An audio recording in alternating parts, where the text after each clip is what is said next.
que es nuestro Padre y que es Dios. Padre, Padre eterno, Padre de los espíritus, Padre de las luces,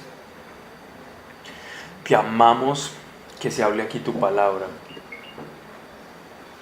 que traiga consuelo, bendición y conocimiento. Padre, necesitados de ti estamos todos hoy. Todo el tiempo necesitados de ti. Todo el tiempo y para todos, Señor. No hay suficiencia en nosotros, sino una dependencia completa de tu Espíritu, que es perfecto.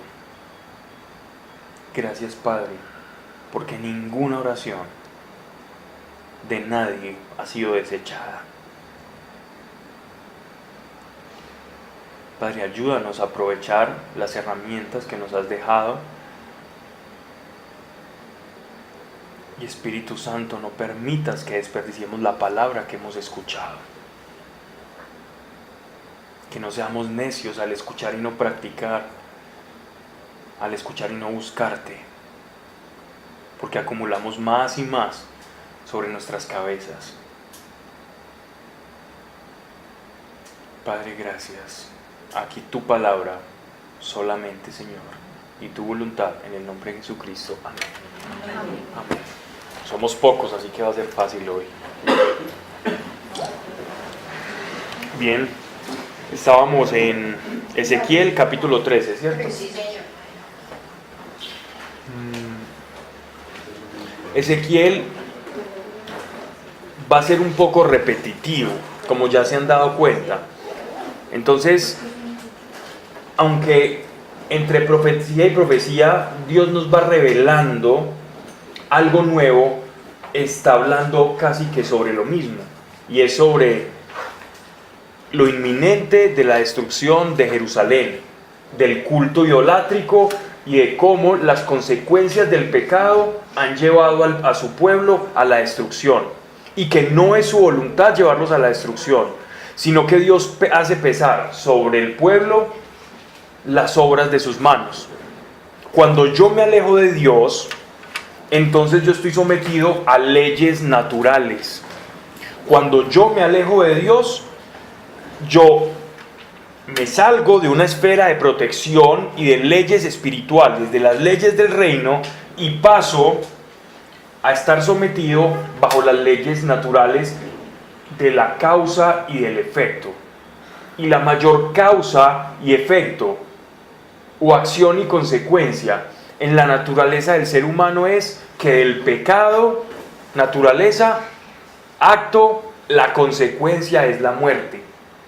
Esa es la balanza que pesa sobre todo ser humano que no ha tenido un encuentro o que no ha nacido de nuevo. La balanza está inclinada hacia la muerte, la de todos nosotros. Sin Dios está inclinada completamente a la muerte. Pero cuando nosotros estamos en la esfera de Dios, en la esfera espiritual, nuestra balanza se inclina completamente a la vida. Y ya nuestras obras no pesan, o Dios borra las consecuencias de ese pecado, y pasamos a entrar en un mundo de leyes y de principios espirituales. La manera bajo la cual los judíos podían mantenerse en esa esfera espiritual y en la consecuencia espiritual era a través del cumplimiento del pacto que Dios hizo con su pueblo en el Sinaí. Solo a través del cumplimiento de ese pacto ellos podían permanecer en la esfera espiritual. Ahora bien, nosotros como creyentes permanecemos en el pacto no por nuestras obras, no por el cumplimiento nuestro del pacto, sino porque alguien ya cumplió todo ese pacto por nosotros y nos traslada esa victoria de cumplimiento, de rectitud y de obediencia por los méritos de la cruz a nosotros. Así nosotros somos ya herederos y coherederos del reino y vivimos en una realidad y sometidos a unos principios espirituales. ¿Qué pasa? Que nosotros muchas veces como creyentes, al igual que el pueblo de Israel, vivimos en las leyes o bajo una cobertura espiritual, bajo los principios del reino, con ciudadanía del reino, pero todavía teniendo temor de las consecuencias y bajo los principios del mundo. Entonces estamos en el reino, fuimos redimidos, pero todavía utilizamos o pensamos con los principios que rigen y que gobiernan este mundo. Un ejemplo, soy un creyente, salvo, de verdad, de corazón, y sé que Dios me redimió, que me perdonó y que resucitó al tercer día. Pero, por ejemplo, comienzo a poner digámoslo así, como mis ideales o mi fe en la cuenta de ahorros, que es un ejemplo que pongo mucho. ¿En cuánto tengo en la cuenta de ahorros? O en el título que tengo, o en la empresa, o en lo que me esté dando provisión. Y creo en Jesús y creo en Dios, pero no estoy viviendo bajo los principios del reino que me gobierna, sino bajo los principios de este mundo. Otro ejemplo, no sé lo que es el dar, lo que es el ofrendar, lo que es la siembra y la cosecha. Y vivo, como hablábamos ahorita, una persona vive evadiendo impuestos. Y voy a misa, voy a la iglesia, voy al culto, pero a la hora de evadir impuestos soy el número uno. O por otro lado, no conozco los principios espirituales que rigen a una familia y tengo a mis hijos por encima de mi pareja. Ejemplo. Entonces es el desconocimiento, como si tuviera un pie o mi identidad en el reino, pero viviendo bajo los principios del otro reino. ¿Qué va a pasar en ese caso? Que mi espíritu para salvación va a estar salvo, pero por otro lado, mi carne va a recibir las consecuencias de mis temores y de los principios de este mundo. Así que acá voy a vivir toda la experiencia y voy a estar sometido a las reglas de este mundo, a las reglas de juego de este mundo. Simplemente por el temor. Simplemente por el temor. O sea, uno se salva, pero entonces acá no va a vivir tan bueno. Exacto, hay un montón de creyentes así, hay un montón de gente que es iglesia, pero que no conoce los principios espirituales y que vive con los principios de este mundo. Y son creyentes y son devotos y piadosos, y no conocen la palabra de Dios, no conocen qué Dios dice para enfrentar determinadas situaciones, porque no nos acercamos a su palabra. Pero por el contrario, si uno sí lo tiene claro, es como tener un pedacito de cielo. Correcto. Si lo tienes claro, entonces por esos principios vas a vivir una vida diferente. Y ya no te va a gobernar las tinieblas y el gobierno de este mundo, sino la cobertura y el gobierno de Dios. Y no que no te pasen cosas malas o negativas, o que no tropieces cuando caminas con el Señor. En este mundo vamos a encontrar ¿qué? Aflicción, dolor. A nuestro Señor su hermano lo vendió. Y Vamos a ser perseguidos. Al igual que Él, nos van a calumniar. Siempre que Dios va levantando a alguien, o Dios unge o pone su presencia sobre alguien, el demonio va a intentar dañar o eclipsar o hacer cosas en contra de esa persona siempre. Porque es que el modelo se repite. Lo hicieron con Abraham, lo hicieron con Jacob, lo hicieron con José, lo hicieron con Moisés, lo hicieron con los profetas y por último lo hicieron con nuestro Señor. Así que no esperemos que nos lo hagan con nosotros. Ser creyente no es ser moneda de oro. En virtud de lo que somos, sí, pero no como dice el refrán, para caerle bien a todos, no lo somos. Es imposible. Somos creyentes para gloria única y exclusiva de Dios. Entonces, dime. Qué pena, es una pequeña pregunta. Y cuando mencionaste lo de evadir impuestos y eso, a eso hacía referencia cuando Jesús decía dar al César lo que es de César y a Dios lo que Dios era. Sí, aplica. Exclusivamente para No, el no exclusivamente, pero ese principio aplica para eso que tú estás diciendo. Tú de ahí puedes extraer esa enseñanza, por ejemplo. Eso iba para aquellos que intentaban ponerlo en tropiezo sobre si él era verdaderamente como un celote que iba a ir en contra del Imperio Romano, pero él fue mucho más astuto y en sabiduría toma la moneda esta que tenía la cara de Julio César y les dice, darle al César lo que es del César y a Dios lo que es de Dios. Y al decir eso, esa enseñanza se hace extensiva y se puede aplicar también al pago de los tributos, de los impuestos. Claro, pero se puede aplicar para muchas cosas. Para muchas. Pues como que todas las leyes, cúmplalas. Si son puestas aquí en la tierra, cúmplalas. Y lo que dice Dios, Solo no se cumplen, si va por encima de Dios. correcto, o de la dignidad humana.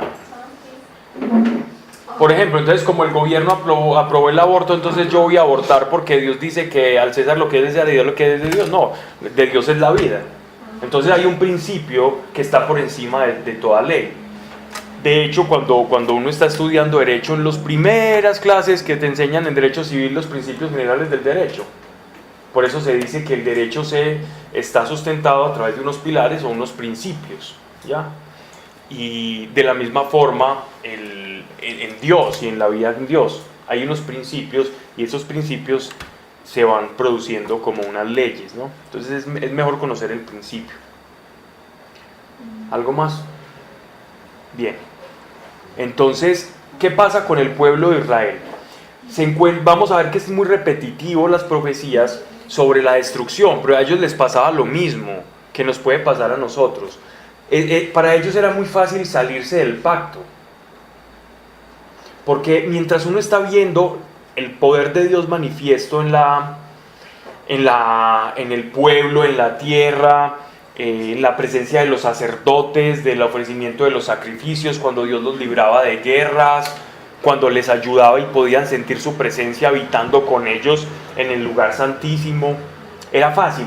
Pero cuando ellos empezaron a vivir ya con cierta independencia, cuando ya pasaron a tener una vida mucho más relajada, más de muelle, el pueblo de Israel, es más fácil olvidarse de Dios.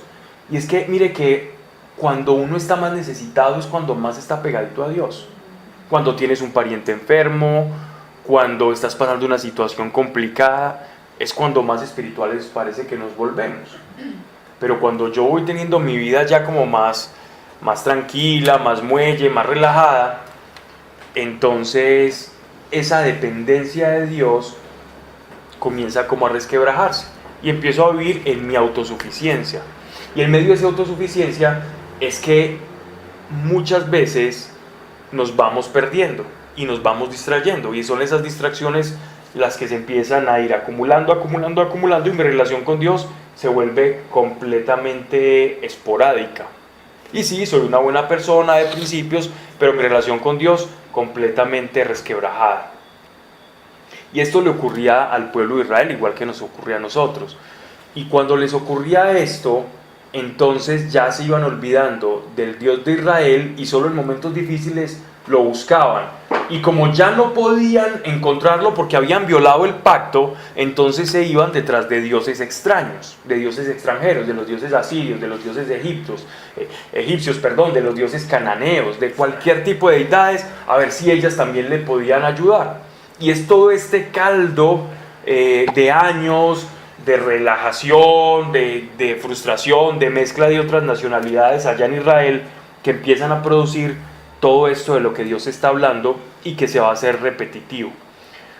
Capítulo 13, versículo 1. Fueme dirigida la palabra de Dios diciendo: Hijo de hombre, profetiza contra los profetas de Israel. Profetiza.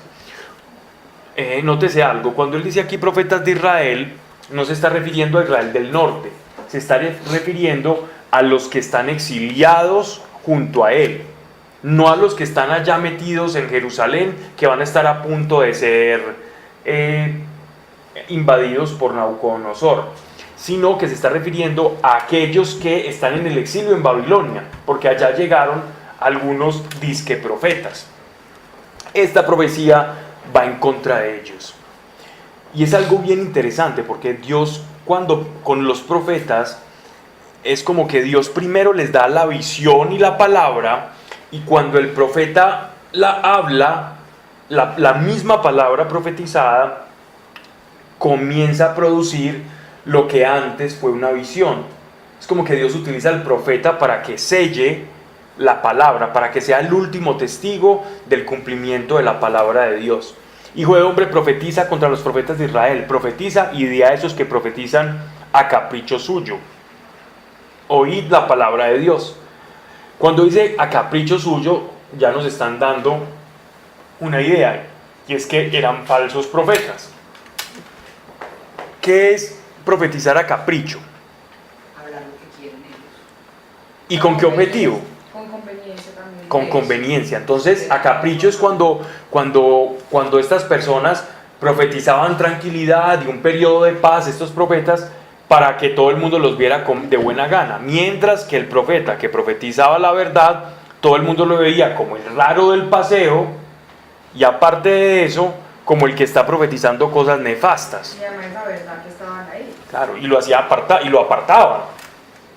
Estos profetas no se la pasaban muy bien por el rechazo de su mensaje. Es el mensaje de contradicción. Es el mismo mensaje que tenía Juan Bautista. El mensaje de Juan Bautista no calaba muy bien. Arrepiéntanse, porque el reino de los cielos está cerca. Es decir, vuelvan a la casa del Padre. Cuando muchos de ellos se creían que ya estaban en la casa del Padre y que estaban en lugares honoríficos. Los fariseos y muchos de los saduceos creían que estaban en el pináculo de la espiritualidad y la relación con Dios, cuando todo lo contrario tenían que someterse y dejarse bautizar por un hombre que vestía inferior a ellos, que estaba sucio, que comía como un nazareo y en el mar de Galilea, cuando para ellos era casi eso como un acto impuro. Entonces miren que la profecía siempre va a chocar contra paradigmas o contra cosas establecidas. No necesariamente la profecía va como a sobarte y a decirte lo estás haciendo muy bien, vamos muy bien, no, sino que esta es una profecía de un gran nivel de exhortación y es una palabra muy fuerte. Oíd la palabra de Dios, así dice el Señor. Ay de los profetas insensatos que andan en su propio capricho sin haber visto nada. Fueron, Israel, tus profetas como zorras entre ruinas. Esa es una expresión que se utiliza varias veces en el Antiguo Testamento. Zorra entre ruinas es como que cuando devastan una ciudad y quedan como las alimañas o las zorras y como todos esos animales que actúan escondidos y de noche, y lo poquito que queda lo terminan de robar y de comérselo. O sea que lo que ya era malo, ellos lo hacen aún peor. Como es que hay un terremoto, se le cae la casita y se le llena de ratas. Sería otra expresión, otro símil para hablar exactamente lo mismo. Entonces él está hablando a ellos que Israel espiritualmente está hecha ruinas y que estos falsos profetas son zorras que se aprovechan en medio de esas ruinas para quitarles aún lo poco de espiritualidad que aún tenían con todas esas mentiras. Verso 5. No habéis subido a las brechas, no habéis amurallado la casa de Israel para que resistiera en el combate en el día de Dios. Vieron vanidad y adivinación mentirosa. Dicen, ha dicho Dios, y no los envió Dios, y hacen esperar que se cumplieran sus palabras. ¿No habéis visto visiones vanas? ¿No habéis anunciado adivinaciones mentirosas diciendo, ha dicho Dios? No habiéndolo dicho yo, por tanto, así dice el Señor Dios. Por haber hablado vosotros vanidad y haber visto mentiras, aquí estoy yo contra vosotros, dice el Señor Dios. Y será mi mano contra los profetas que ven vanidad y adivinan mentira. No formarán en la asamblea de mi pueblo. La palabra asamblea acá, reunión o congregación que pueden traducir, es la misma que nosotros traducimos como iglesia. Iglesia, asamblea, congregación es lo mismo. De hecho podríamos decir que nosotros somos la asamblea de Cristo, o en hebreo la quejilá de Dios, la asamblea, la reunión. no formarán en la asamblea de mi pueblo, ni serán inscritos en el libro de la casa de Israel, ni volverán a la tierra de Israel, y sabréis que yo soy el Señor Dios. Es decir, con esta profecía sabemos que eran profetas que estaban en el exilio ya, y que ellos no iban a ser contados como aquella generación que iba a ser repatriada a Israel. Todos estos falsos profetas van a caer. Ese es el famoso libro de la casa de Israel.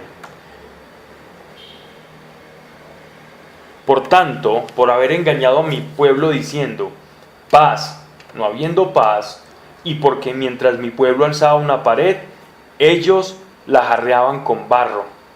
Di a esos jarreadores con barro que se caerá, que vendrán aguaceros, y mandaré granizadas que la derribarán, y viento impetuoso que la deshará.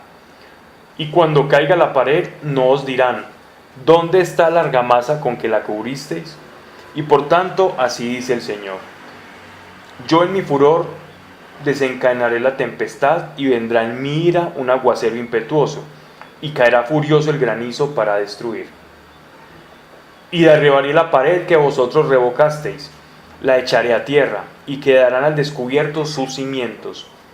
Jerusalén caerá, y vosotros pereceréis en medio de sus escombros, y sabréis que yo soy Dios. Yo saciaré mi furor contra la pared y contra los que la revocaron de argamasa, y se dirá, ya no hay pared, y se acabaron los que la revocaban. Los profetas de Israel que profetizan a Jerusalén y tienen para ella visiones de paz, no habiendo paz, dice el Señor Dios. Entonces, él está hablando en una especie de conceptualización, viendo a Jerusalén como si fueran el espíritu, ¿no? Y los profetas eran personas que estaban siendo como una especie de albañiles. Estos falsos profetas eran como unos albañiles que sobre las murallas estaban poniendo argamasa, estaban reforzando los muros de Jerusalén. Entonces, al ellos decir, va a haber paz, es como si estuvieran reforzando espiritualmente la idea en las personas que Israel iba a permanecer fuerte. Y él está diciendo, todo eso que ustedes están diciendo, yo lo voy a destruir, yo voy a destruir sus paredes, o sea, sus mentiras. Las mentiras que ustedes quieren reforzar espiritualmente, o el concepto de que va a haber shalom, que va a haber paz en Jerusalén, que mi presencia va a estar en paz con ustedes, yo voy a derrumbar esa idea. Y por el cumplimiento de mi palabra van a saber que yo soy Dios. Entonces, a veces vemos el tono como amenazante de Dios, pero nótese que la expresión para que sepan que yo soy Dios es por el cumplimiento de su palabra. Él habla y dice esto para que se compare lo que Dios ha dicho por medio de sus verdaderos profetas versus los profetas que profetizan mentira. Entonces, sabrán que yo soy Dios por el cumplimiento de mi palabra.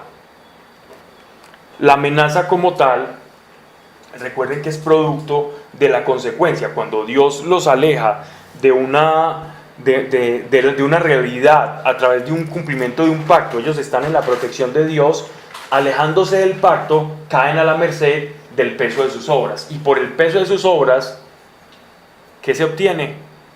¿Qué habíamos hablado? La muerte. La muerte. Eso es lo que están obteniendo. El pueblo del pacto no lo cumplió, se somete al mundo, a la ley del mundo. ¿Recuerdan cuando nuestro Señor decía quién era el príncipe de este mundo? ¿Qué él decía? Satanás. Entonces, cuando él decía eso es porque ese mundo tiene una ley, y esa ley tiene un señor de esa ley, y ese señor tiene su trono en el mundo. Así que si yo no estoy en este reino, estoy sujeto al rey de ese mundo, o al príncipe de este mundo, que él llamaba. Pero cuando yo estoy con el príncipe de paz, entonces ya me alejo de la esfera de acción del príncipe de este mundo. Ese es como el principio de reino que Dios quiere que conozcamos. Pablo, Dime. hay muchos profetas de Dios, ¿cierto? ¿Estás hablando en el Antiguo Testamento o actuales? Actual, O sea, personas con don de profecía. sí. Ujú. Pues o con diferentes dones, ¿cierto? Y que Dios le permite, obvio, pues yo creo que no es la voluntad de Dios, ¿cierto? No es la voluntad de Él, pero ¿por qué permite los errores en las profecías ahora? ¿Sí me entendés? Se supone que verdaderos profetas. Ya. Mira, Como Y así. entonces eso no se va a cumplir, entonces uno, pues entonces queda mal Dios, pero en realidad no es Dios, ¿cierto? Sino la humanidad de Sí. uno. Pero eso siempre... la profecía que proviene de Dios siempre se va a Es cumplir. que sería la emoción que habla muchas veces. Y Sí. si son promesas que se pueden perder, ¿o no? Hay algunas que sí. A veces Dios en una profecía dice, haz esto para que te ocurra esto, ¿cierto? Y si tú no lo haces, entonces no es que, es que te está advirtiendo de algo. Las profecías advierten, exhortan, consuelan y edifican. Entonces, yo puedo ser exhortado a algo y si no lo hago, la profecía simplemente era una advertencia, ¿no? Pero hay otros casos en que la profecía es sobre un evento específico. Y hay errores a veces en la interpretación de la profecía, tanto del profeta como de la persona que la escucha. A veces hay personas que escuchan lo que quieren escuchar. También a veces el profeta no da bien el mensaje y puede tener una verdadera profecía y no darlo bien. O puede omitir cosas, porque la profecía está sujeta al profeta, dice el apóstol Pablo en 1 Corintios, ¿cierto? Por eso es muy importante que quien tenga don de profecía tenga una muy buena relación con el Espíritu Santo, para no omitir o para saber informar, porque de lo contrario puede caer en ese error, ¿no? Y también a veces puede hablar el espíritu del hombre. El espíritu del hombre también puede hablar en ese caso, o la misma emoción, o la exaltación de los sentidos o anímica de una persona puede hablar. Es muy normal, es muy frecuente. Dios lo permite, sí, pero porque pasa, sabemos que Dios lo permite. Pero la idea es que eso no ocurra. Y entonces si no viene una profecía y no es claramente una profecía, mejor callar y esperar. Una prudencia que hace verdadero. Y a veces también Pablo se da mucho, no sé si a eso va de pronto Mari, que se especula sobre el fin del mundo, cosas que van a acontecer como referentes a esas y terminan cayéndose y muchas veces no hacen parte de una profecía como tal, sino de un man que se dio a la tarea de interpretar algún texto y no le pegó. No, Sí. pero yo digo más bien algo pues, Más personal. Sí, Ah, más ya. específico, por lo que hemos vivido. Pues, Pero a veces también ocurre lo siguiente, a veces también hay cosas que Dios dice, para ponérselas muy claras, yo he recibido varias profecías en mi vida, ¿cierto? Sí. Algunas se han cumplido, otras no. Y han pasado 10 años de algunas, ¿cierto? Yo no puedo decir que es mentira o que es verdad. Cuando se cumpla diré que es verdad. En el entretanto no se cumple, digo que no fue verdad. Porque no ha pasado. O que no ha pasado. Entonces a veces también queda esa indeterminación temporal para uno saber si sí o si no, ¿cierto? O a veces puede sorprenderlo a uno cosas en que ocurran, cambie la vida de una forma y pasen cosas y después termina siendo que sí, ¿cierto? O por una tragedia o por cualquier cosa que la vida de una persona pueda cambiar y te habían profetizado algo, por decirlo. Y dices, no, imposible, este ya es mi estado de vida, esto yo no voy a poder estar así en este otro tiempo, y va y cambia, y si era verdad, y Dios te advirtió para que tomaras una decisión en el momento si eso ocurriera. Entonces yo creo que hay que ser muy, muy sabios y muy prudentes y tener mucha dirección del Espíritu Santo, tanto para profetizar como para recibir profecía, ¿cierto? Pablo, A veces en una oración personal puede una persona orar por ti y decir muchas cosas desde su humanidad, desde el hecho de que te conoce y desea cosas para ti, y en ese conocimiento pide por ti, y no confundir eso con profecía, ¿cierto? No es necesariamente profecía, es una oración que alguien está haciendo por ti. La profecía es muy clara y es esto y esto que Dios dice y muestra y revela. Y generalmente la profecía viene acompañada de cierta experiencia espiritual o de cierta certeza espiritual o de sensación de extrañeza que sabes que no es una percepción ordinaria o lo primero que se te ocurrió en la cabeza. Eso es delicado. Alguien, dime, ¿qué te Pues acongoja? porque es que Pablo, Dios le permite eso a personas que apenas están empezando, y así como le puede dar una profecía que es cierta, pues le permite también, con su desconocimiento y la emoción y toda la cosa humana, cometer muchos errores. Sí, por eso es muy importante estar acompañado de la iglesia. Por eso es que es tan importante la actividad de la iglesia. Mira, veamos a un ejemplo. La iglesia de los Corintios tenían dones del Espíritu Santo genuinos. Pues el apóstol Pablo habla de ellos. Pero entonces eran una iglesia efervescente allá en el puerto de Corinto, felices experimentando los carismas sobrenaturales del Espíritu, pero en un nivel de desconocimiento. Eran muy neófitos en las experiencias con Dios y en el camino espiritual, y entonces se volvieron demasiado desordenados. Entonces, al apóstol Pablo, enterándose de cómo estaban llevando ellos los dones y los carismas, comienza a ponerle pautas y a enseñarles cómo ministrar los dones del Espíritu, para que no fuera un desorden, ni que fueran a escandalizar a los no creyentes, ni que tampoco fueran a incurrir en errores emocionales. Por eso Pablo nos dejó, Dios a través del apóstol Pablo y el Espíritu Santo, la carta a los Corintios, para uno entender que eso que tú estás diciendo puede pasar, pero que para eso hay unos principios, hay un orden, y por sobre todo está la iglesia, que nos ayuda en ese mutuo edificar y en ese crecimiento. Siempre, para eso está la iglesia. Si uno está lejos de la iglesia o de la congregación, lo que va a ocurrir es que uno sí puede desviarse muy fácil, pero en la congregación todos nos necesitamos de todos. Eso es lo importante. Dios hizo la iglesia para que nadie sea independiente, sino que todos seamos dependientes los unos de los otros. No hay una joyita que lo pueda hacer todo. Todos somos completamente dependientes los unos de los otros, para todo. Algo más, Marianita, de eso.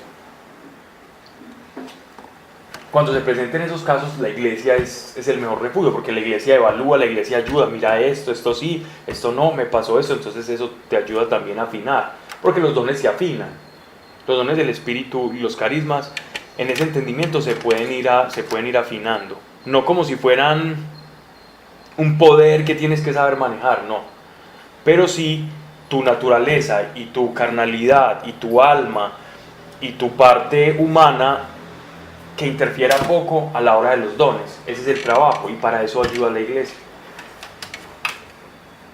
Seguimos. Verso 17. Y tú, hijo de hombre, pon tus ojos en las hijas de tu pueblo que profetizan a capricho suyo. Hablaron de los profetas varones, ahora van a hablar de las profetisas. Y profetiza contra ellas. Di, así habla el Señor Dios.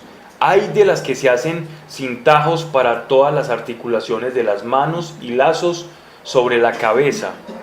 Bueno, aquí la palabra cintajos y esto se refiere a esto que utilizan, no sé qué expresión utilicen en sus Biblias, pero se están refiriendo a los envoltorios que hacían aquellos que iban a cazar aves desprevenidas, para que una vez la tuvieran comiendo el brazo, entonces las agarraban. Entonces se está refiriendo como a que, ojo, mucho cuidado con esas profetisas, que ustedes son los pájaros, y ellas están esperando a que ustedes se les posen para capturarlos, ¿no? Y así habla el Señor Yahvé. Hay de las que, ojo, hay una diferencia muy grande entre los profetas en el Nuevo Testamento, que son dones del Espíritu Santo, a los profetas del Antiguo Testamento y de los falsos profetas del Antiguo Testamento. Hay una diferencia grande. Dice, hay de las que se hacen cintajos para todas las articulaciones de las manos y lazos sobre la cabeza de toda talla para cazar las almas. ¿Creéis que cazando a las almas de mi pueblo mantendréis las vuestras? Vosotras, por 2 puñados de cebado o 2 pedazos de pan, me deshonráis ante mi pueblo, predicando la muerte de quien no ha de morir y prometiendo la vida a quien no vivirá. Es muy claro el ejemplo aquí. Estaban profetizando la muerte de Nabucodonosor y la vida de los refugiados de Jerusalén, y engañando hacia mi pueblo que se cree las mentiras. Por tanto, así dice el Señor: heme aquí contra esos vuestros cintajos con que cazáis las almas. Yo los arrancaré de vuestros brazos y dejaré volar libres las almas que con ellos cazáis. Es decir, todas estas personas que le creían a estos falsos profetas van a ser instruidos y exhortados por la predicación y por la palabra del profeta Ezequiel. Y de esa manera, ese ceo, esa carnada, que es esa falsa profecía, va a dejar desapercibida por aquellas almas, y ellos más bien van a creer y van a confiar en la palabra que viene por medio del profeta Ezequiel. Yo arrancaré también vuestros lazos y libraré de vuestras manos a mi pueblo. No servirán llamas de red en vuestras manos, y sabréis que yo soy Dios, por el cumplimiento, por haber entristecido con vuestras mentiras el corazón del justo, cuando yo no quería entristecerle, y haber confortado las manos del impío para que no se volviese de su mal camino y viviese. Miren que acá ya nos están regalando, y esto es bien importante, dos de los principios por los cuales la profecía es dada a cada persona. ¿Por qué o para qué una profecía? Aquí hay dos elementos fundamentales. Para confortar, miren, y haber confortado las manos del impío. O sea, que la profecía sirve para confortar. Cuando tú crees que tu vida no tiene o está en un estado de desesperación, pero tú eres un anahuí, tú eres un pobre de espíritu, una persona que depende de Dios, entonces como dependes de Dios, haces conexión con Él, y Dios, del cual tú dependes, viene y te conforta. ¿Quién es el que nos conforta a nosotros ya por la sangre de Cristo? El Espíritu Santo es aquel que nos conforta. Entonces, a través del Espíritu Santo nosotros recibimos consuelo. Elemento de la profecía, confortar. Y la otra, para que no se volviese de su mal camino y vivieseis. Exactamente. Eso tiene que ver con lo que decía Jesús también en Juan, en el Evangelio. Decía que para un juicio he venido a este mundo, para que los ciegos vean, para que los que vean estén ciegos. De alguna manera él hablaba... Es lo mismo, es exactamente lo mismo. Pero luego dice ni oído vio, ni ojo vio. Pero eso es diferente. Eso es para los que reciben al Espíritu Santo. Esa profecía es para los dones del Espíritu. Lo que está diciendo Santiago es cuando Jesús hablaba, la misma palabra que te salva, por un lado te salva y por el otro lado te condena. La misma profecía que te salva en el no cumplimiento, en el no acatamiento, es esa misma palabra que te va a condenar. Por un lado te exhorta y te da vida. Por el otro lado, si tú no la acatas, te condena. Esa es como es una espada de doble filo. Dice: ya no tendréis más vanas visiones, ni pronunciaréis malos oráculos. Libraré de vuestras manos a mi pueblo, y sabréis que yo soy Dios. Entonces, es importante que tengamos en cuenta estos dos elementos de la profecía. ¿Qué es exhortar? Es advertir de un peligro. Yo exhorto a alguien, advierto de un peligro. ¿Ese peligro qué puede ser? Alguna consecuencia que yo voy a acarrear por algo que yo estoy haciendo mal. Entonces Dios exhorta, Dios te llama a cambiar, exhortar, a sacar, a cambiar. Voy a sacar eso que está estorbando mi buen caminar. Eso es exhortar. Dios te muestra la piedra en el zapato y te dice, cámbiala. Eso es uno de los propósitos de la profecía. O por otro lado, en medio de una tribulación, Dios te da consuelo. Tú no vas a seguir viviendo así. Yo tengo este propósito para ti, y te trae consuelo. Hay palabra que Dios da de consuelo. Ambas son positivas, ambas son buenas. Si yo me arrepiento y cambio, igual va a ser positivo. Si yo quito la piedra en el zapato, pues voy a vivir mejor. Y si yo recibo consuelo, pues ahí está, lo está dicho todo. Va a ser mucho mejor. Capítulo 14.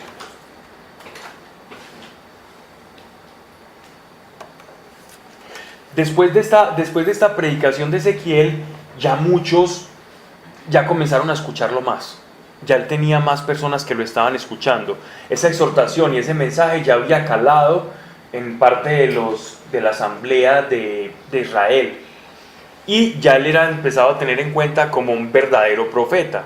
Mientras que aquellos que profetizaban la salvación de Israel, pues ya iban a quedar como exhibidos en su mala predicación. Dice: vinieron a mí algunos de los ancianos de Israel y se sentaron delante de mí. Cuando dice se sentaron delante de mí, imagínense la posición clásica. Ellos no utilizaban en ese tiempo mesas, ni estas sillas así como nosotros. Ellos se sentaban en el piso.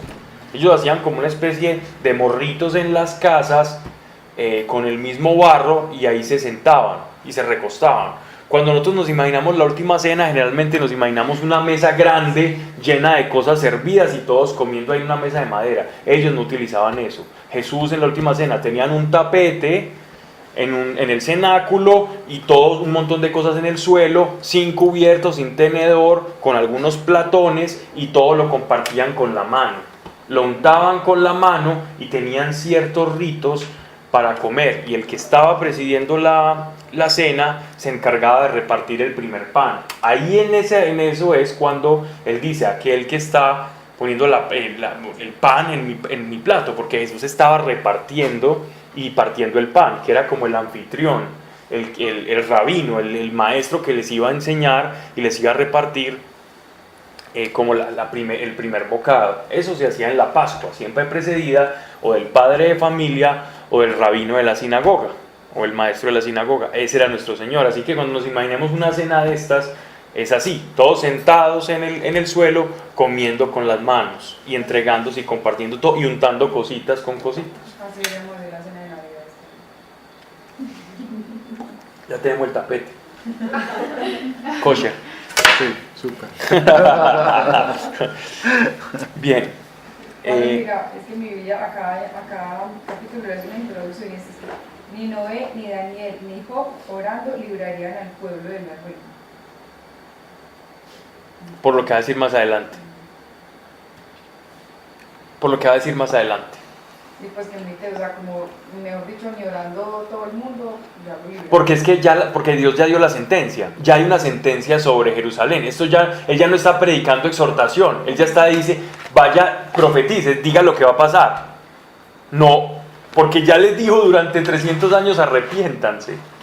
Dios los exhortó desde el desierto hasta ahora. Entonces ahora ya no es exhortar, la exhortación es para que no les pase precisamente eso que les está pasando. Ya él lo que está dictando es sentencia. Y la sentencia de sus propias obras. ¿Según qué somos juzgados nosotros? Según nuestras propias obras. Nosotros llevamos una balanza acá. Bueno, nosotros ya no. Bueno, sí la llevamos, pero la balanza que nuestro Señor inclinó en la cruz a nuestro favor. Esa es la gratitud que hace verdaderos santos. Más que la prudencia es la gratitud. Por la gratitud es que uno lucha contra su propio carácter y contra su propia naturaleza pecaminosa, con la gracia del Espíritu Santo. Pero es la gratitud la que produce mayor cualidad y santidad que otra cosa, que la moralina o que los deseos de superación. A veces incluso hay personas, o se suscita en el alma humana esos deseos de ser mejor que los demás, y puede que esos niveles morales que yo intente o esa santidad que yo procure provenga de un instinto o de un sentimiento no precisamente santo. Y todo lo que procede de la carne, carne es. Y lo que procede de la carne produce muerte, pero lo que produce del Espíritu produce vida. ¿Qué pasa, Marianita? No, nada. Que le veo unas caritas. Bien. Pablo, ¿y por qué eso? ¿Por qué la gratitud y no otras cosas? Pues, ¿por cuál es la razón? ¿De qué? De que sea la gratitud la que produce muerte. No, me refiero a que muchas veces uno puede hacer cosas buenas, obras buenas, lo ponemos entre comillas, negrilla y subrayado, No es bueno. pero con una intención oculta. Y todo lo que proviene de una intención oculta y engañosa no produce para Dios obras buenas, Espiritualmente no venga nada. espiritualmente buenas. Produce obras buenas en las leyes del mundo, pero en el reino de Dios no valen nada. Ahora, recuerden que hablamos de dos reinos, el mundo y el reino de Dios. En el reino de Dios esas obras no producen nada. Pablo, tengo entonces una pregunta. En el reino del mundo, perdón, esas obras dicen, wow, este tipo sí es bueno, este tipo sí es teso.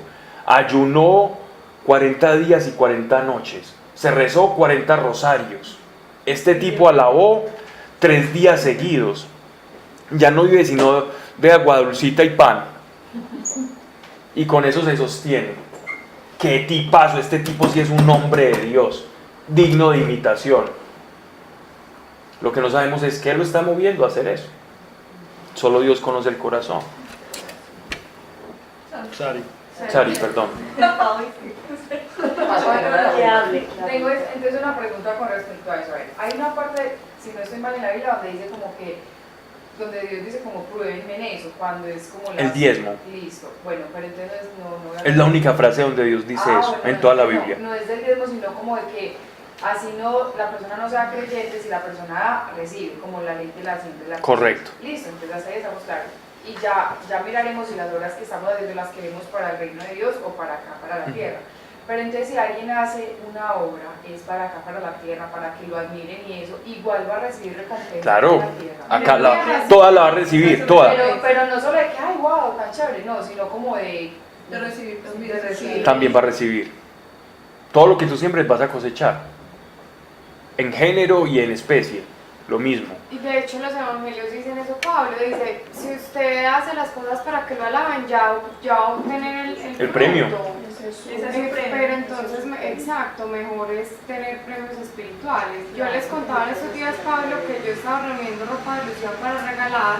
Ya obtuviste tu premio, me encanta eso. No, porque y era porque pues, me caía súper bien la pediatra y la admiraba mucho y estaba inconscientemente buscando la aprobación de la pediatra. Y un día antes de llegar a entregarle las cositas a la pediatra, Andrés se encontró en una iglesia con una señora que venía de una vereda y iba a ir a comprar ropita barata de bebé para unos venezolanos. Y Andrés me llamó y me dijo, ¿le podemos regalar esa ropa? Y yo le dije, claro. Y yo, ups, ¿y yo qué le voy a llevar a la pediatra? Y ahí fue donde Dios me mostró. Me dijo, tu intención en el corazón no es agradarme a mí, es agradar a la pediatra. Y yo bueno, gracias porque me robaste esa oportunidad de agradar en mi carne y finalmente fue para el espíritu, o sea, fue desprendernos y bendecir a alguien, no buscando aprobación en la carne, sino pues va a llegar la recompensa en el espíritu. Correcto, ese es un muy buen ejemplo. Es un ejemplo exacto de lo que estamos hablando. ¿Hay recompensa? Sí, pero en este reino. En este reino eso no se tiene en cuenta, eso no vale nada.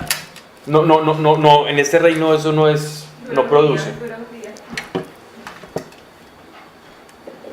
Es como una moneda que no se puede hacer transacción en yo no puedo comprar con la moneda del mundo bienes espirituales. Y se puede decir que le va a recibir en la misma medida. Pues por ejemplo, en ese caso, uno no lo está haciendo sincero, entonces de pronto la alabanza que, o digamos, lo que vos decías, este man tan bueno, tampoco está siendo sincero con él, uno no sabe. Si uno no sabe, solo lo sabe Dios. Pues si me entiendes, como que también no manejen esa intención recta por hacer las cosas así. Sí, claro, es que no está recta, pero ¿qué van a ganar? Ganarán aprobación, adulación, aprobación, que digan, wow, ese viejito tan bueno como se fue allá y se fue a vivir solo y de pan y agua y tan espiritual, porque reza o porque tiene ciertas cosas devocionales muy fuertes y muy duros contra el cuerpo. Y es que eso no es nuevo, es muy viejo y seguirá siendo así todo el tiempo. En la carta a los romanos, habían personas dentro de la iglesia que presumían de sus devociones fuertes contra la carne, de la dureza con la que trataban su propia carne y de los niveles de abstinencia a los que llegaban. Y eso se volvió una actitud completamente presuntuosa para exhibirse y compararse, y en esa comparación verse grandes y el otro pequeño. Entonces, en la comparación, cuando te ves grande y el otro pequeño, ¿quién obtiene placer? La carne. El espíritu demuestra que está acá, pero la carne cree que está acá, pero el espíritu está demostrando que es pequeñito. Y eso lo decía el apóstol Pablo, precisamente con los pequeños y con los grandes en la fe. Es muy bonito, está como en el capítulo entre el 16, 14 y 16 de Romanos. Y es muy, muy bonito como el apóstol Pablo explica toda esa presuntuosidad espiritual que dependiendo de donde venga, de donde nace, si nace del espíritu, no es presuntuoso, pero si nace de la carne, va a producir eso. Y solamente Dios y el Espíritu Santo a través de nosotros nos va a mostrar qué es presunción y qué verdaderamente es espiritual. Porque tampoco te vas a negar las cosas que Dios hace o que puede hacer contigo. Entonces, Paola, ¿y me puedes explicar de algo que vos sabés de tu profesión, de veterinaria y de todas esas cosas? No, yo no sé, es que yo no sé nada. No, usted sí sabe y responde. Y punto. La verdad es la verdad. Pues no es manejar falsa humildad. Sí. Correcto. No, y es que Ser sincero. y sí, no importa uno qué haga, o sea, incluso si uno lo hace como de corazón, por Dios, siempre da una satisfacción incluso en el ego cuando uno hace las cosas bien y con amor. Lo que pasa es que a veces el ego no es el que motiva esa acción, sino el espíritu. Era lo que aprendíamos de la clase pasada, que Claro. era gloriarse, pero de la obra del Señor, no de la obra pues de uno. Y claro, como decía el apóstol Pablo. Nosotros no somos seres completamente espirituales, somos seres carnales que tienen un espíritu, que a veces el espíritu está más fuerte que la carne, en fin, pero no podemos arrancarnos la carne, digamos así. Y la carne siempre va a tener presencia en nuestras vidas de alguna manera. La cosa es, si uno maneja, pues si uno alimenta bien el espíritu, esas acciones van a estar motivadas por ese amor. Pero aquí uno se siente bien cuando uno hace una buena obra. Y así debe ser. Sí. Y así debe ser. Pablo, es que a mí nadie me pasa, y es que yo, como que cuando uno empieza con Dios, la emoción, y uno quiere estar contando todo lo que le pasa, como los testimonios y eso. Eso está bien. Y yo me sentía mal por eso, pues yo decía como no, entonces hubo un tiempo como que lo paré, y luego algún día leyendo algo muy bonito que me encontré, y era como que uno esas cosas de verdad sí las tiene que contar, porque eso finalmente es lo que termina motivando a otras personas como para el crecimiento de Dios. Hablando de eso que estás diciendo, algo que viene al caso, es que hace poco, por ejemplo, me enteré, yo tuve un viaje hace 2 años y se oró por una persona. Esa persona sufría desde pequeña epilepsia y dolores de cabeza muy fuertes. Dios la sanó en esa misma reunión. No me volví a enterar absolutamente nada de esa persona. Persona que vi, persona que yo dejé de volver a ver. Me la encuentro 2 años después, hace como menos de un mes. Y estaba ahí escuchando una charla que yo estaba dando, me parecía conocida, ¿cierto? Y yo veía que no me prestaba mucha atención. Solo al final, cuando terminé de hablar, me tocó interrumpir porque no me están poniendo atención en lo que estoy diciendo. Le pregunto, ¿usted para qué vino? ¿Qué vino a obtener acá? Pero no le dije grosero, no. Parece, pero no. No. Váyase, pero antes dígame a qué vino. ¿Qué quiere? Porque yo lo que estoy... No, chao. Y entonces me contó, es que mire, hace 2 años me sané de epilepsia. ¿Y usted a quién le ha contado? No, pues sabe mi familia. Casi me estallo, ¿cierto? Porque, Dios mío, ¿cuánta gente necesita saber? O díganme ustedes si no han escuchado alguna vez las personas que dicen, pero es que uno, ¿por qué nunca se entera de eso? De lo que Dios hace. Eso porque no salen las noticias. Sí. Ya saben por qué, porque la gente no cuenta. Pero también es la delgada línea como en presumir.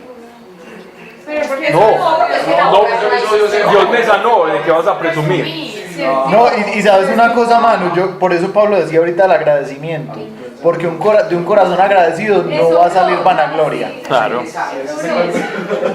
Ve, no lo había pensado de esa forma. Pero eso no es por de un corazón agradecido no sale vanagloria, claro, porque es que todo es una dádiva, todo fue dado. Y de lo que es un regalo, ¿usted qué se va a vanagloriar? Todavía no dice Se que llena de gozo. después de que le haces todo, dice, vaya ya testimonio. Ajá. Siempre. Pero Dios a algunos les dice que se callaban. Sí, pero era porque iban a divulgar que era el Mesías y lo iban a entronar, lo iban a entronizar, lo iban a poner allá en el pedestal y él no venía como el Mesías terrenal, sino como el Mesías espiritual. Era por eso. Pero porque sabía que al decirles eso lo iban a correr a contarlo. Porque miren que los ángeles, él les dice que no digan y ellos corrían a decirle a todo el mundo.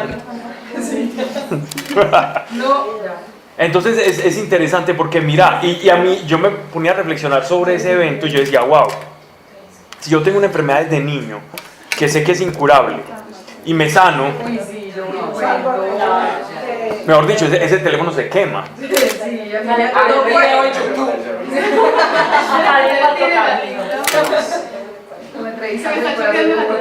Me inscribo en un canal que se llama Corazón con Propósito y pongo todas las notificaciones. ¡Qué cuña tan! Ahorita le cobramos. Y me veo los videos desde que empiezo hasta que termino. Y así no incomodo a nadie. Bueno, sigamos. ¡Ay, qué bien! Pero ¿por qué? Yo no sé por qué Porque Pablo solamente los pone a reproducir para que a uno le parezca que ya lo vio y ya. No, no. Pablo, Pero es que eso parece. tu video. La reproducción. No, mentira. No de cada persona, pero sí aparece. Hecho cuñas y termino pues damnificado. Pablo. Bueno, entonces, Es que yo soy en una crisis. oh, no. Con eso.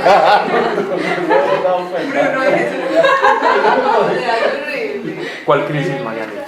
De Pablo. Si las obras de la carne se quedan en la carne, ¿cierto? Pero producen. Sí, pero yo, pues, o sea, es que mi punto es, yo soy muy exigente conmigo misma, ¿cierto? Y por eso soy muy exigente con las personas dentro de mí, pues es una batalla todo el tiempo. Pero como yo me esfuerzo tanto... Tu esposo yo creo que es un santo. Dios lo tiene reservadito y le está puliendo le está puliendo.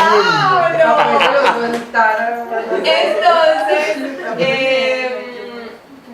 o sea, ¿hasta qué punto? Lo está puliendo para que no le vaya a fallar en nada. Perdón, Marianita. Donde le falle. Ya llegaba a la casa de Mariana y el esposo de crucificado. Perdón, Mariana, por favor.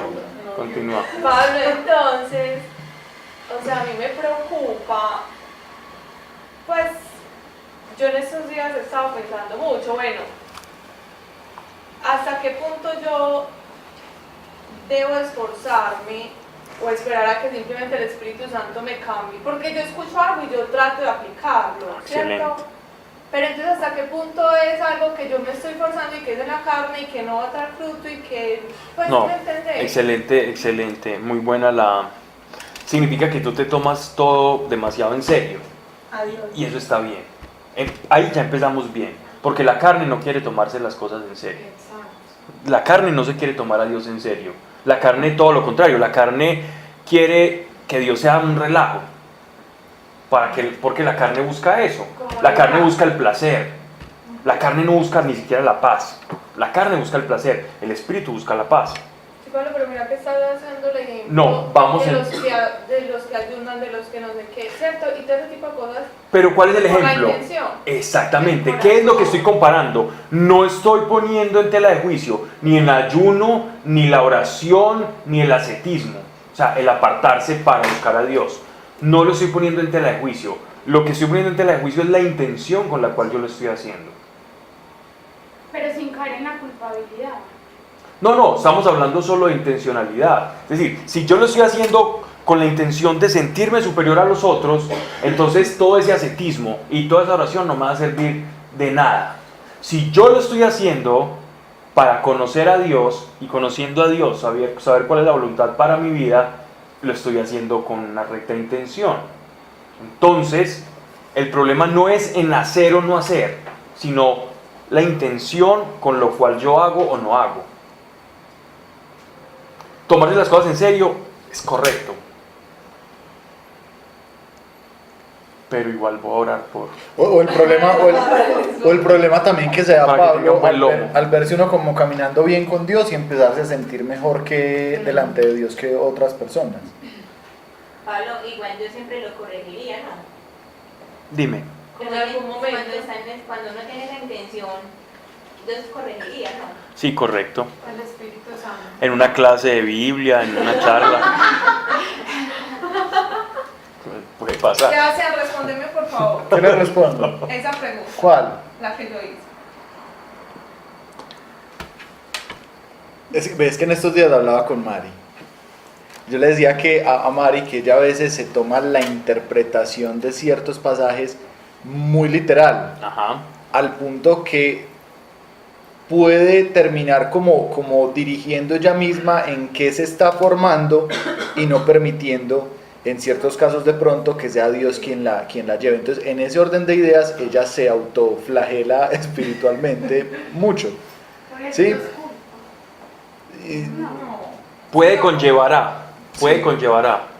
Eso es como tomarse las riendas de la edificación y el crecimiento Exactamente, espiritual exacto. en la carne. Lo que es espíritu, tomárselo en la carne. Eso era a lo que yo me refiero, Pablo. O sea, entonces, ¿hasta qué punto? O simplemente me lo hago. Hasta el punto de la intención. Hasta el punto de la intención, Mariana. Es la intención la que me da a mí el sentido de lo que es correcto y lo que no. Es la intención lo que me dice a mí si es motivado por el espíritu o por la carne. Es la intención.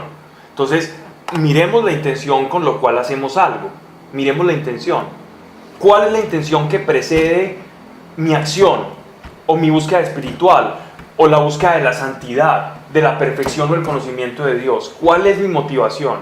Y allí donde está esa razón va a estar la respuesta si es carne o es espíritu. Fijarse uno, Mari, lo que decíamos ahorita, no es que yo esté diciendo que eso te pase, pero fijarse uno que no esté uno queriendo comprar con buenas obras la imagen que Dios, que uno piensa que Dios tiene de uno, Pablo, como ahora- queriendo obedecer para que entonces Dios me vea mejor, o pretendiendo obedecer porque tal vez si obedezco más entonces Dios me va a bendecir más rápido, o me va a aflojar esto más rápido.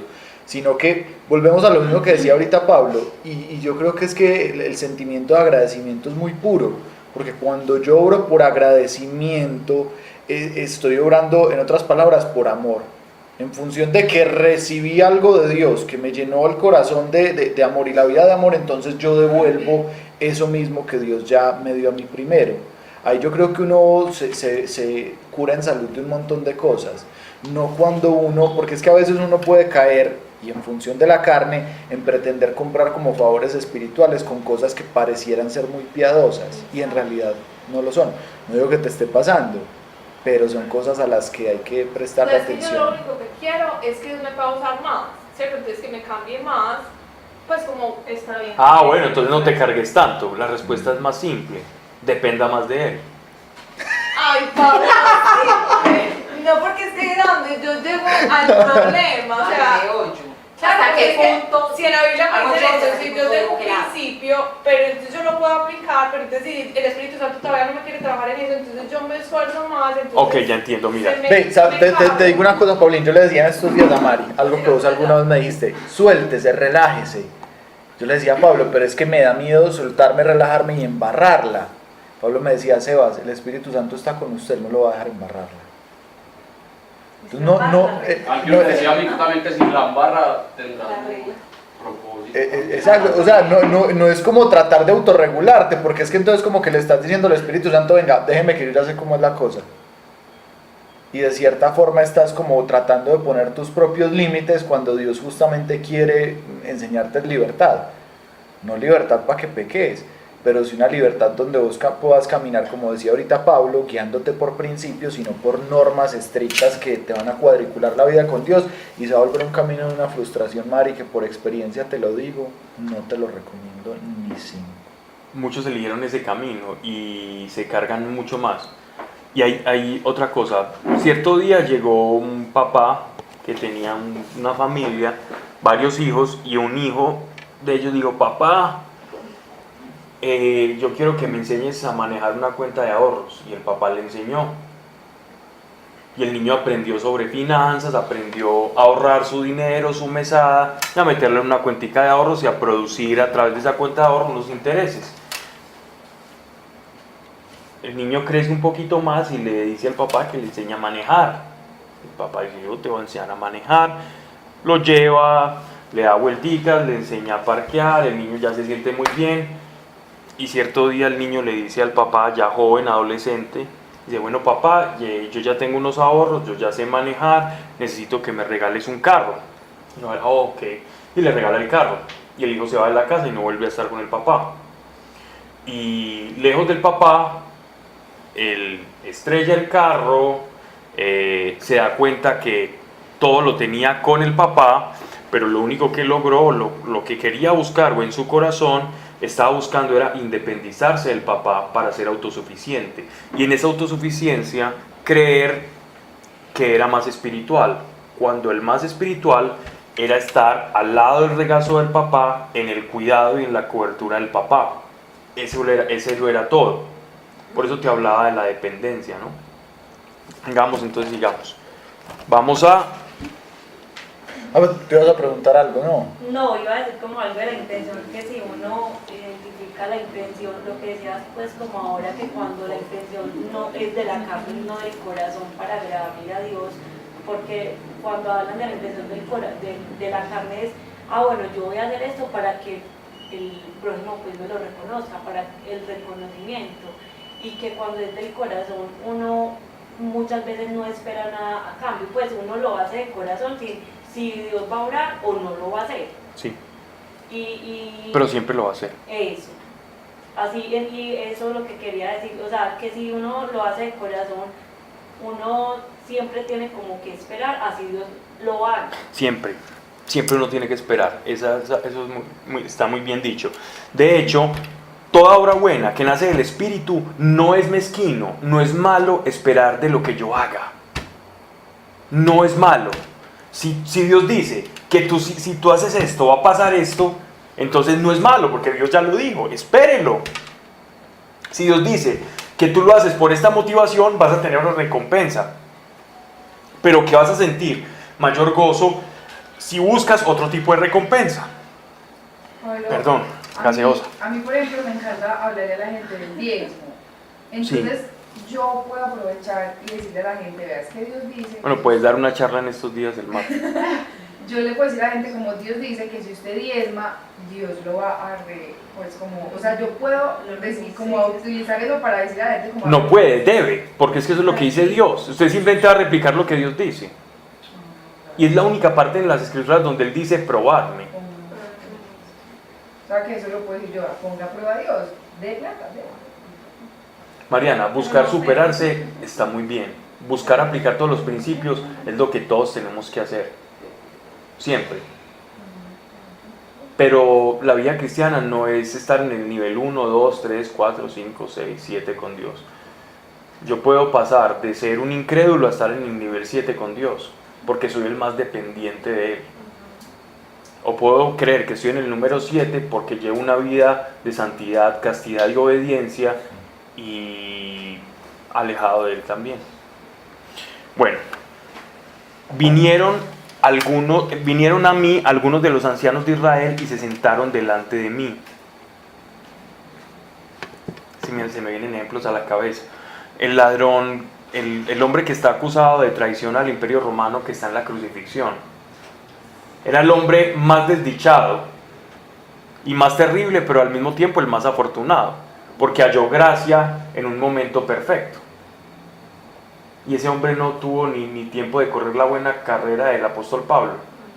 Pero ¿dónde iba a estar en un momentico, en un ratico? Ese se ganó toda la piñata completa, ¿no?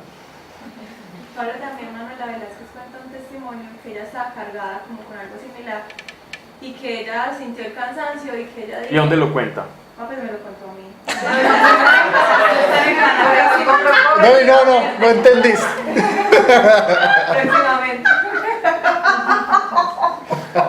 Ya sabes.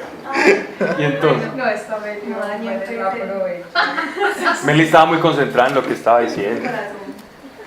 Limpio. Entonces, ¿qué está?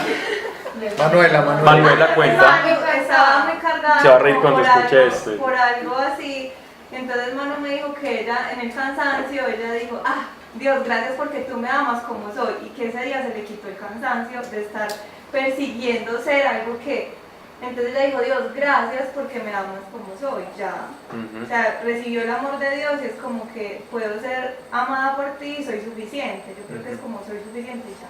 Y en esa gratitud, que ahí voy a lo que dice Sebastián, en esa gratitud ella va a ver ese reflejo de lo que la estaba cargando, o se va a convertir en ese reflejo de aquello que lo cargaba cuando lo hacía en su fuerza. En la gratitud, caminando en la gratitud, se llega más fácil, más rápido. Más rápido. Y a veces incluso sin darse cuenta. Como que no estoy en un examen permanente. Exactamente. Ya fui aprobada. Y lo peor es un examen que Dios ni siquiera me está exigiendo, sino que yo mismo lo estoy haciendo. Exacto. Que lo valoro. Mira, por ejemplo, yo hasta antes de estar con Dios he sido una persona que me gusta mucho ayudar a los demás, pero no por que alguien me vea, no por, o sea, nada de lo que se está hablando. Antes no lo hacía tampoco por agradar a Dios, sino porque me nacía del corazón, o sea, desde el alma me gustaba darle a la gente, hacerle favores, yo tenía amor que yo le hacía golpes a todo el mundo, o sea, me gusta mucho dar, ¿Y ya no? dar.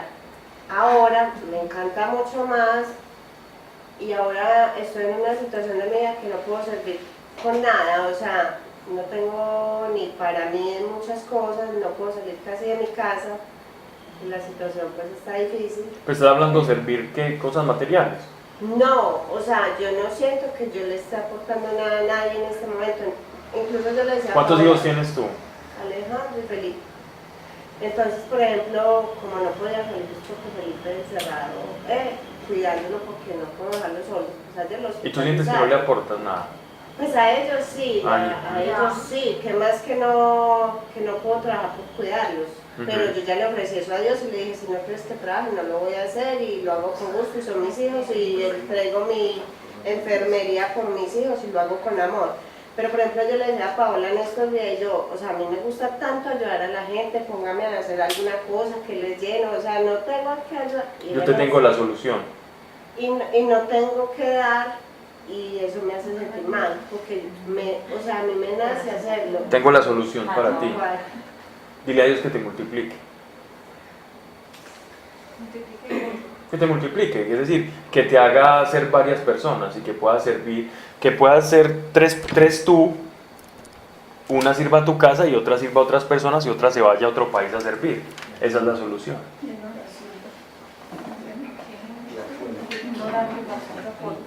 Literalmente. O sea, que yo no me puedo multiplicar, no, Porque de la casa puede escasamente servir, acaso hacerlo de la casa o estar... Porque ya lo estás haciendo. Te voy a contar mi caso.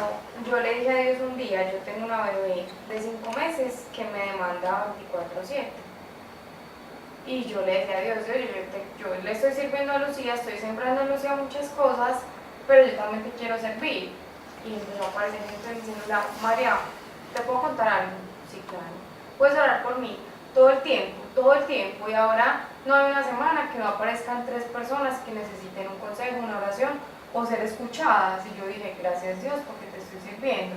Servir es escuchar a alguien, es dar un consejo, es regalar un versículo de la Biblia. Pues mira que es muy fácil y yo no me gasto ni un peso y estoy en mi casa y obviamente yo digo, gracias Dios. No porque, no, me siento tan buena persona hoy, sino porque me estás usando, porque todo lo que lindo que me has dado lo estoy compartiendo en agradecimiento, como dice Pablo. Entonces mira que las mamás desde la casa encerraditas podemos. Pues sí, ya también me haces caer en cuenta que a lo mejor todo lo que yo veo con mi hijo Felipe, pues a lo mejor es más que multiplícame en 3, como en 20. Como en 100. Ahí está. Una cosa, o sea, el prójimo realmente empieza en la casa de Dios. Ese es el más duro de servir. O sea, uno tiene que primero servir a los que están alrededor de uno, la familia, para después ir a servir a los demás. Ser luz en la calle es muy fácil. Porque uno puede ser muy buena O sea, ellos no les Es puede muy dar, fácil. les puede hacer favores, es mucho más fácil. Pero en la casa la gente se da cuenta uno cómo es. En la casa la gente, incluso cuando uno ya está metido con Dios, ya le empiezan a uno echar como los chapitos y dice, ay, no pasa nada. No pasa nada. Esa es típica. esa es típica. Ya lo han dicho. Fanático loco, así me decía. ¿En serio? Yo era súper dura, yo era una Es que fanático loco. Y ahora hay que ponerle el frenito a él. A mí me dicen Sor Marcela en la casa. Primero hay que atender la casa. Y a veces Dios, o sea, de pronto en algún momento tú servías mucho, ayudas mucho afuera, pero de pronto en este momento Dios te necesita en la casa. Y te necesita que concentres tu energía y tu fuerza ahí. De hecho, les voy a contar algo muy interesante. Jesús solo sirvió 3 años. Tenía 33. 30 años en un caso. A mí eso a veces me consuela. ¿Por qué? De verdad. Yo soy súper sincera. Porque le empezó el ministerio. Es que no hay veces, yo siento hay veces como que digo, te conocí tarde, pero me consuela saber que Jesús empezó a lucir. Y yo estoy cerquita. Pero lo que dice Pablo, mira, por ejemplo, hay un ejemplo que pasó de cero, como a, ¿sí me entiendes? Así es. Nada. Un carro revolucionado. Y hay gente que es el que uno ve y es con su lucha y nada. Por eso yo cuando predico siempre digo, nunca llamen a mi mamá después de que yo predico, porque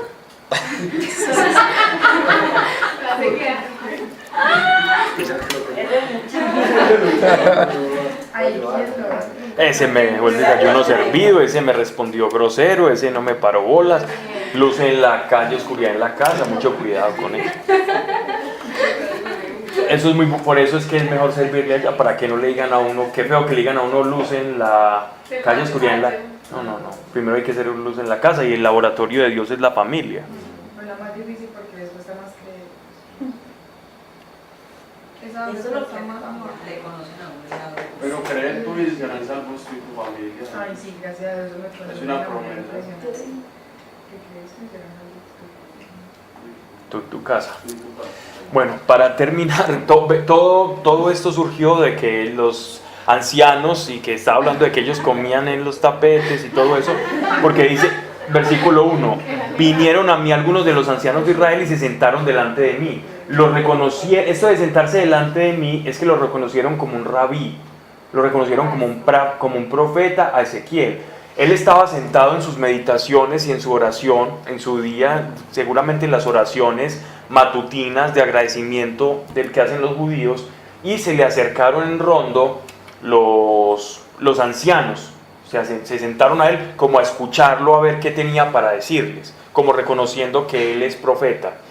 Para terminar, dice, y me fue dirigida la palabra de Dios diciendo, hijo de hombre, estas gentes llevan sus ídolos dentro de su corazón y miran con sus ojos el escándalo de su iniquidad. ¿Voy a dejarme consultar por ellos? Es decir, aquellos que lo estaban reconociendo como maestro a Ezequiel, también Dios les estaba exponiendo su corazón, y es que también tenían ídolos. Háblales por tanto y diles, así habla el Señor Dios, a todos de la casa de Israel, que llevando sus ídolos en su corazón, ¿recuerdan lo que hablábamos ahorita? En su corazón es ¿qué es el corazón? ¿Qué es el nefesh? El alma o la intención, el móvil que lleva a la voluntad, la fuerza que lleva a la acción, lo que mueve mi intención. Esa es la voluntad, ese es el corazón, lo que mueve mi intención. Eso es lo que conoce Dios. Y Dios conocía el corazón de estos ancianos que estaban acá, que representaban a muchas personas. Y mirando con sus ojos el escándalo de su iniquidad, vinieron al profeta, le responderé yo mismo, Dios hablándoles de la muchedumbre de sus ídolos, de todo lo que mueve sus corazones. Un ídolo es todo lo que mueve tu voluntad. ¿Qué es un ídolo? Todo lo que mueve tu voluntad. Todo lo que mueva mi voluntad, que no sea Dios, es un ídolo. Pero no para llevarlo al extremo. Pues muchas cosas. Pero sí. Es un buen termómetro, es para que yo mida, no para que me Flagelo. no para que me flagele, porque puede ser visto así. Es que de hecho yo tengo esa, si yo te hablo, lo que te estoy hablando es porque yo tengo esa inclinación. Entonces, como tengo esa inclinación, el Espíritu me dice, oh, tu carácter tiene esa inclinación a autoflagelarte, entonces yo tengo la mía. Para ti es, camina con un corazón agradecido. Entonces, por eso yo te hablo de la solución que el Espíritu me dio a mí, porque yo soy de esos que tienen esa debilidad de completamente autoflagelarse todo el tiempo, o de tener la tentación de decir, es que yo esto, o si yo hago esto. Entonces, para no caer en esa tentación, él me dice, camine con un corazón agradecido. Entonces yo más que pedirle a Dios fuerza de voluntad, le pido es memoria, para agradecer muchas cosas. Y mirando con sus ojos el escándalo de su iniquidad, vinieron al profeta, le responderé yo mismo, Dios, hablándoles de la muchedumbre de sus ídolos, para agarrar a la casa de Israel por su propio corazón, ya que por sus ídolos se apartan de mí. Se apartan de mí. El ejemplo del joven que empezó a buscar, a demandar del padre para emanciparse, para librarse del papá, cuando el premio era el papá. Una pregunta. Si lo que nos mueve la voluntad son ídolos y todo eso no está mal, sino que estar por debajo de Dios. Un ídolo, digamos, el cuerpo, Sí, y lo claro. físico, ¿cómo se pone eso debajo de Dios correctamente? Pues porque no era el extremo del abandono. Sí, no, pues claro. Porque cómo manejar ese, que no sea ídolo, pero que esté debajo de Dios, pero manejarlo correctamente. Cuando tu intención es darle dignidad a la casa de Dios, cuando tu intención es dignificar la morada del Espíritu, es una buena intención. Por ejemplo, los grandes predicadores de todos los tiempos, Sí, se terminó la idea, yo te... los grandes predicadores de todos los tiempos, si tú los ves en las fotografías, desde los hermanos Wesley o los padres de la iglesia que hablaban hasta de cómo vestir, cómo llevar el vestido y eso, ellos le daban mucha importancia a eso. Si usted nunca veía, los predicadores eran siempre hombres impecables, bien sea desde los más rurales y más precarios económicamente hasta los predicadores, digámoslo así, de lugares donde tuvieran más capacidad económica. Siempre estaban impecables, así sea con la misma ropita, pero impecables, porque dignificaban el hecho de que iban a predicar la palabra de Dios.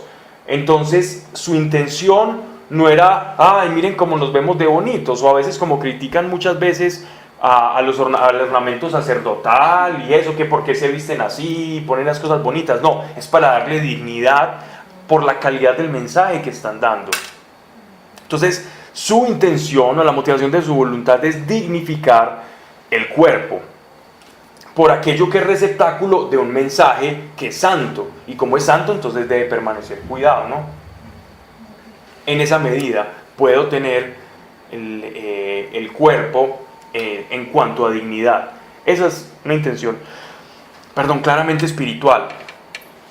Carnal es para llamar la atención, para creerme superior al otro, para mirarme con la vecina y decir, mira ella tan fea y yo tan bonita, para que me miren a mí a las otras y yo sentirme como, bueno, con esta no me puedo comprar, pero con estas 20 sí, yo soy más bonita. Si esa es tu intención, erramos ahí. Entonces, si vas al gimnasio con esa intención, erramos ahí. ¿Tendrás recompensa por tu esfuerzo? Sí que la tendrás, pero en el reino no hay recompensa para eso, hay recompensa en la carne. Pero todo lo en la carne se pudre, se descompone y muere, y lo peor es que esa persona va a sufrir el triple, porque tienes una pelea perdida. La pelea con el cuerpo ya está perdida, a menos que estemos muy cerca de la parucía. En ese caso, pues muy bueno. Pero también es un tema de amor propio. Por eso, de dignidad. Si es la dignidad, está bien. Si es la vanidad, no. Hay una línea que separa la dignidad y la vanidad. Es que el asunto, digamos, ¿cómo determina uno cuáles son sus ídolos? Ahorita Pablo dio, digamos, un principio muy bueno, y es todo aquello que motiva, digamos, como mi voluntad. O sea, todo lo que hace que yo tome decisiones, porque los ídolos tienen que ver mucho con las decisiones. A veces uno le enseña, por lo menos empieza a meter mucho con Dios, que existen una serie de prioridades. Hay como un sistema de prioridades que uno debe cuidar. Entonces, en primer lugar, pues siempre debe estar Dios. En segundo lugar, pues debe estar la familia. Si uno está casado, pues debe ser su cónyuge, y después su familia, digamos, su núcleo, ¿cierto? Después de eso su ministerio. Después de eso su trabajo, después de eso su ministerio. Esos son como ese sistema de prioridades que a uno le dicen, cuídelo y le va a ir bien en la vida. Cuando uno empieza a poner cosas por encima de Dios, que pueden ser cosas tan sencillas como mi trabajo, mi cuerpo, no sé, mis gustos, mis hobbies, lo que sea, ya eso empieza a motivar tu voluntad, empieza a robarte tiempo, empieza a robarte energía, empieza a robarte, digamos, empieza a motivar tus decisiones, empieza a determinar las decisiones que tomas todos los días. Y ahí es donde está tu corazón. Lo que decía Jesús, donde tienen su corazón, ¿cierto? Ahí está su tesoro. Entonces, no está mal cuidar el cuerpo. Es la herramienta para estar uno aquí en el mundo. Ahora, si cuidar el cuerpo se vuelve una tarea más importante que cualquiera de las que, o sea, dentro de esa escala de prioridades, se empieza a estar como en una escala que no le corresponde, ya empiezan a haber conflictos, ya empiezan a haber problemas. Ojo, predicar es importante, pero predicar no se puede olvidar. Si está por encima de la familia, si está por encima de Dios, y eso puede suceder. No, sucede mucho. Entonces, esa es la cuestión, o sea, uno cómo mantiene esas prioridades en orden, manténgase en intimidad con Dios todos los días. Esa es la brújula, eso es lo que a uno todos los días lo va manteniendo, digamos, como en el rumbo que es. Y desviarse de ahí es facilísimo. Es facilísimo. O sea, uno lo que decía Pablo ahorita, el camino de la espiritualidad no es como una línea recta y perfectamente ascendente, tranquilamente ascendente. No, eso no es así. O sea, en este momentico vos puedes estar aquí con Dios, metida en esto, trabajando en esto, y mañana te puedes entrar al infierno. En cualquier momento te enfrías, y en cualquier momento el mundo te enreda. Nunca es una vida perfectamente ascendente. Uno tiene que estar ahí siempre, redirigiendo el rumbo, o sea, moviendo otra vez, como calibrando, digamos, como esa brújula que lo lleva a uno. Eso se hace en oración. Yo creo que lo que dice Santi es la clave de todo, o sea, tener relación con Dios. Porque a mí, por ejemplo, al principio me pasaba que yo le tenía como una especie de fobia a todo. Entonces a mí me decían, o leí algo en la Biblia que decía, esto está mal. Y yo empezaba, ¿será que eso está mal? ¿Será que yo estoy mal? Y empezaba a analizarme y me sentía que estaba mal. Luego con el tiempo me fui dando cuenta que era más lo que yo creía que estaba mal que lo que en realidad estuviera mal en mí. Es decir, como que tenía un propio criterio por encima del criterio de Dios y empezaba a hacer cosas que Dios no me estaba exigiendo y me empecé a poner una carga absurda. Entonces a veces es también, yo pienso, como muy prudente, más que uno estar enfocado en tengo que cuidar esto, tengo que cuidar esto, es enfóquese en tener una relación con Dios, de modo que pueda escuchar de Dios aquellas cosas en las que usted tiene que cuidarse. De hecho, lo que vemos acá son las consecuencias de un montón de personas que no escucharon la voz de Dios, que durante mucho tiempo estuvo diciéndole, hey, pilas, hey, pilas, hey, pilas.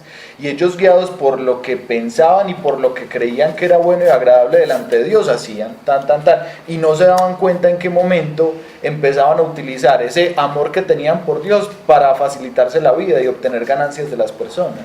Entonces, yo creo que lo que dice Santi, lo que decía Pablo, en función de que yo conozco a Dios, se crea en mí un agradecimiento que me debe llevar a tener intimidad con Dios, y es Dios quien me va a ir mostrando el camino, aún por encima de lo que yo considero que es el camino de Dios. Yo creo que eso es como una buena clave media. Y darle como el espacio de escuchar, porque entonces la oración, el pedirle y no dejar que Él actúe, sino como el silencio para poder como... Es verdad. De hecho, lo que estamos predicando aquí no es nada nuevo, ni es una nueva visión de ver a Dios y la espiritualidad. Lo que estamos predicando aquí es lo que el apóstol Pablo, por lo que el apóstol Pablo fue tan aporreado, tan vituperado, tan calumniado y tan malinterpretado. Porque al apóstol Pablo precisamente lo malinterpretaban a tal manera que incluso llegaron a decir que él estaba predicando libertinaje. Porque predicaba la gracia versus las obras de la carne, las obras muertas de la ley. Entonces le dijeron, no, entonces ustedes como aquellos que dicen, comen y vean que mañana moriremos, ¿cierto? O que eran los griegos, o ustedes son de los que dicen que bueno, entonces pequemos bastante porque donde abundó el pecado sobreabundará la gracia.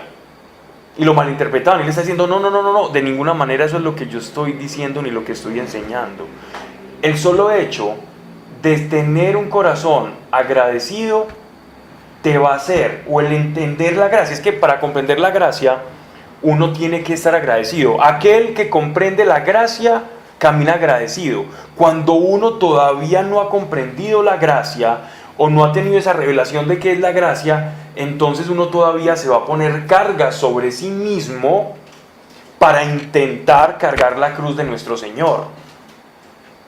Entonces como que le queremos ayudar a cargar la cruz, y no es la gracia, o el vivir en la gracia no es igual al libertinaje, todo lo contrario.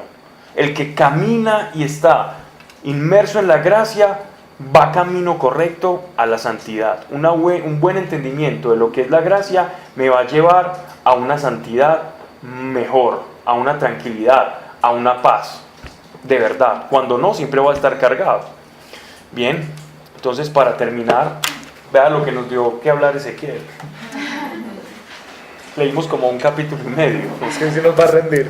Cuando esto es al principio, este man que dijo. Siempre que decimos eso, pasan. Sí. Nos desviamos. No, nos desviamos. Usamos lo que es. Bueno, Pero también aprendemos mucho. no tenemos afán de terminar la Biblia, ¿o sí? Es que apenas terminemos hay que volver a empezar. Sí. Padre, gracias. Gracias, Señor. Todos sabemos, y cada corazón acá sabe cuándo peca, en qué peca, sabemos en qué estamos fallando. Bendito Espíritu Santo. ¿Y hay culpa? Sí. ¿Y hay dolor por haber pecado? Y cuando fallamos, sí. Y tú sabes que mucho. Pero ayúdanos, bendito Espíritu de Dios, a caminar con tal gratitud,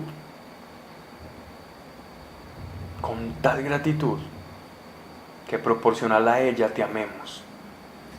Y en ese amor caminemos bajo tus principios. Allí está el secreto, Señor, en amarte. No en hacer cosas, sino en amarte. Y del amor, lo otro es añadido. Lo otro simplemente es inercia. Se va. Ayúdanos, Espíritu Santo, a caminar en santidad. Y que la culpa nos lleve al arrepentimiento. Pero no que se quede la culpa morando en nuestros corazones. Porque donde hay perdón no hay culpa. Y que la culpa sea simplemente un tránsito al arrepentimiento. Que sea el medio por el cual nuestra alma sufra por el amor que te tenemos y el agradecimiento. No que sea el fin del pecado llevarnos a la culpa y quedarse ahí estancada y no trascender al arrepentimiento y al volver a tus brazos, porque eso es arrepentirse, es volver a la casa del Padre. Que no se nos olvide, Señor, y que en tus brazos, Padre, podamos ser todos confortados a través de tu Espíritu Santo, y en ese consuelo podamos consolar a otros también que lo necesitan, Señor, y en eso hacerte feliz y hacernos felices, Señor, porque te amamos. En el nombre de Jesucristo nuestro Señor. Amén. Bien. Gracias. Qué corrido, ¿no? Ya es raro ver hombres por acá.